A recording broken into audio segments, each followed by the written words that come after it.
Bharatiya Janata party केंद्रीय नेतृत्व और राज्य नेतृत्व ने मुझे जो अलवर ग्रामीण का भारतीय जनता पार्टी का प्रत्याशी बनाया है, मेरे पर जो विश्वास किया है और यहाँ जो जनता का विश्वास मेरे ऊपर पूरा है कि मैंने पूरे वर्ष 2013 से 18 तक अलवर ग्रामीण से विधायक रहा। मैंने अलवर ग्रामीण में पानी, सड़क, स्कूल, तो विद्यालयों, कमरे, ये कोई कमी नहीं थी। इन 5 साल में टीकाराम जूली यहाँ जो मंत्री रहे, एक भी गांव में सड़क का निर्माण करा बता दे, मैं गारंटी है। अगर एक भी गांव बता दे, मेरा एक भी गांव खाली बता दे कि जहाँ मैंने सड़कों का निर्माण नहीं कराया। मैंने एमएसडीपी के द्वारा लगभग 20 ग्राम पंचायतों की पूरी बिल्डिंगों को, जो बिल्डिंग खंडर थी या निष्क्रिय थी, उनको निष्क्रिय करा करके पूरी की पूरी बिल्डिंग, चाहे वो मेवात की कोई बिल्डिंग थी, तो टीकाराम जूली ने केवल घोषणाएं की हैं। मैं आज फिर विश्वास दिला रहा हूँ, जनता का रुझान मेरे पक्ष में है, इसलिए मैंने कभी जीवन में झूठ नहीं बोली। लोग ये कहते हैं कि इन दोनों के बीच में जो चुनाव है, झूठ और सच का है, सत्य और असत्य का चुनाव है। मैं सत्य की विजय होती है, मैं सत्य के साथ हूँ, जनता मेरे साथ है।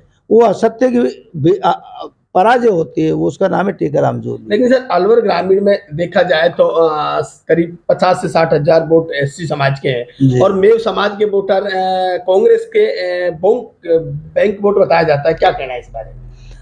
आज की तारीख में बैंक वोट है मेरे पास, अनुसूचित जाति का वोट और मेव का वोट। वो क्यों है? वो मेरा पर्सनल ताल्लुक है और वो मेरे पर विश्वास करते हैं। मैं 2 बार विधायक रहा हूँ, अलवर ग्रामीण के साथ साथ खैरतल से विधायक रहा हूँ। जिला पार्षद में मेरा संपर्क डोर टू डोर है। मैं हर सुख दुख में उनके गाँव के बीच में, उनके घरों के बीच में जाता हूँ, इसलिए लोगों का संपर्क मेरे से ज़्यादा है और मुझ पर ज़्यादा विश्वास करते हैं कि ये आदमी सच्चा है। लेकिन सर अलवर ग्रामीण विधानसभा क्षेत्र में देखा जाए तो कांग्रेस सरकार के राज में इतने अत्याचार हुए, क्या आप लोग उनको न्याय दिलाएंगे जिनका आज तक कोई फैसला नहीं हुआ है? अत्याचार इनके टाइम पे जो हुए हैं, इनकी कुंडली खंगालेंगे हम लोग। ये जो जल जीवन मिशन का जो पैसा आया, वो जल जीवन मिशन को इन लोगों ने पानी तो दिया नहीं। ठेकेदारों को जो टेंडर जो हुए, अपने लोगों को टेंडर दे करके इसमें भ्रष्टाचार के भेंट चढ़ गई है जल जीवन मिशन। इसकी भी जांच कराएंगे।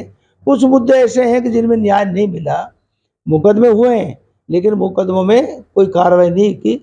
उस जो अत्याचार है, उस अत्याचार के खिलाफ हम लड़ाई लगातार विरोध में रहकर 5 साल से लड़ रहे हैं।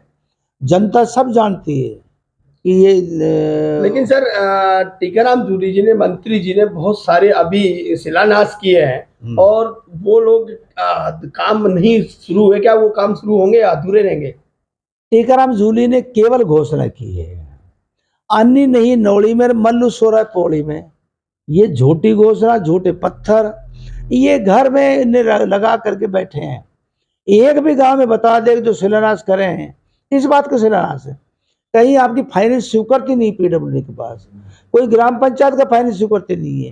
किसी योजना का जो काम है आप करवा रहे, उसकी फाइनेंस स्वीकृति तो दो, कोई है ही नहीं। लेकिन सर अलवर ग्रामीण में देखा जाए तो 2 अपने पंचायत समिति है, वहाँ प्रधान है, तो क्या उन प्रधानों के बारे में क्या कहना है?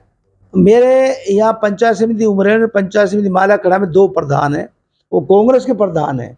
वो त्रस्त हैं, दुखी हैं, नाराज हैं, उनका शोषण किया है। उनका ये आरोप है कि हमसे खाली पेपर पे, ये खाली स्टाम्प के ऊपर साइन करा लिए, हमको दबाव में रखा है, हमारी गाड़ी छीन ली गई, पंचायत समिति गाड़ी नहीं छीन दी गई।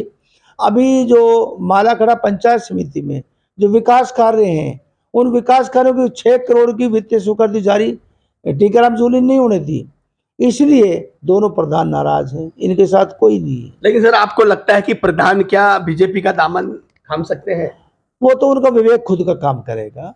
अगर उनका मन करेगा तो बात कर लेंगे, वो भाजपा में शामिल हो भी सकते हैं, लेकिन मैं ये दबाव नहीं डाल सकता, वो ये प्रजातंत्र है। लेकिन सर आपको, आपके कुछ कार्यकर्ताओं में जैसे कुछ जो प्रत्याशी पहले भी थे एक मैदान में और टिकट आपको मिलने के बाद कुछ लोगों में नाराजगी महसूस थी, तो क्या उनके लिए?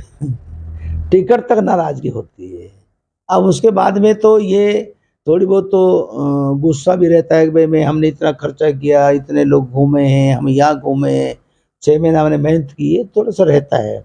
वो हमारे पक्ष में रहेंगे, हम उनको मना लेंगे, वो खुद ही समझदार है।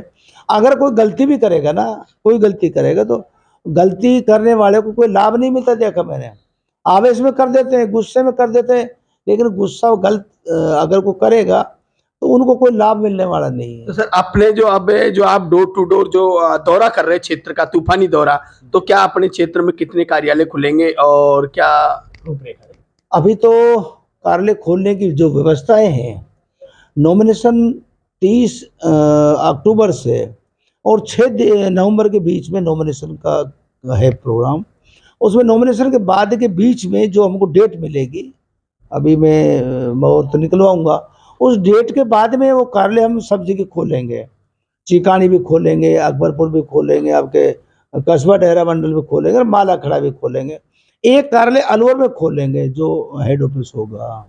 लेकिन सर जैसे अलवर में बहुत बड़ी पानी की बहुत बड़ी समस्या किसानों को, और किसान एक जमीन पर निर्भर रहता है, तो क्या आपकी सरकार क्या कुछ नया करेगी?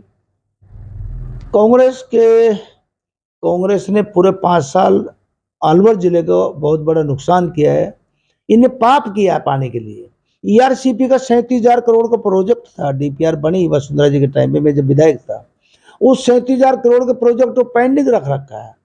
केंद्रीय मंत्री, जल संसाधन मंत्री कई बार आए यहाँ, राजस्थान में आए, जयपुर आए, इनके जल मंत्री से बात की, मुख्यमंत्री से बात की, इनके अधिकारी से बात की। केवल उसमें जो जल बंटवारे का जो उसमें जो संशोधन पत्र लिखना था, वो पत्र नहीं लिख पाए, वो आज पेंडिंग है।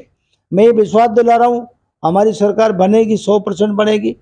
हम इसको ईआरसीपी का जो मामला है, ईस्टर्न कैनाल, काली सिंध नदी, जो चंबल का पानी 13 जिलों को लाएंगे हम, उसमें पानी पीने का भी होगा और खेती का भी होगा।